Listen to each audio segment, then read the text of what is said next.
Hello everyone, it's William with Quarantine Studio again. I just want to bring you another update on the Mars Attacks alien here. This is end of day 2, if you will. And when I say day 2, day 1, it's not taking me a whole day to do this. It's just I paint for a little bit and let it dry. So here is the end of it so far. Before we had, I just had the base coat on the boots and such, and so now I've gone in and painted the lighter kind of teal color here. And let me zoom in here just a little bit so you can see the results of the little undercoat that I put on there. Now I did cheat here just a little bit on this leg. I did not care for the way the undercoat did not show through in the ribbing there. So I did go in and put that back in. I just painted a little wash of the phthalo green in there. Not sure I'm terribly happy with that just yet, so here's the other leg without that, and you can see it's just a little too flat, and I'm hoping this is focusing on that. There we are.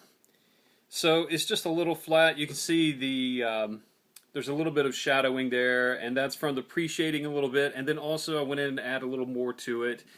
Just to beef it up a little bit. Once again, I'm trying to go for that comic book look where it has the dark lines. And you can see on this leg, it's really, really dark, and I don't think I care for that. So I'm going to thin that down a little bit and try the rest of the way through.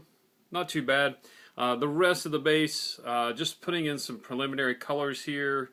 The browns for the wood portions here. A little bit of dry brushing on the base, getting the lighter gray in there. Just all the various rubble that was left behind and such. And so there we have it. Now I also have done a little more with the victim here, a little bit of veining pattern, and a little bit of the blood-soaked stuff here. And you're probably looking at me and saying, William, you're mad. The guts that are all spilled out, they're kind of a fleshy, I don't know, kind of a bone color. That's going to make a lot of more sense a little later on. This is a trick I picked up from my good friend Jim Lawrence, who is the absolute master of goo. And trust me, this is where we start.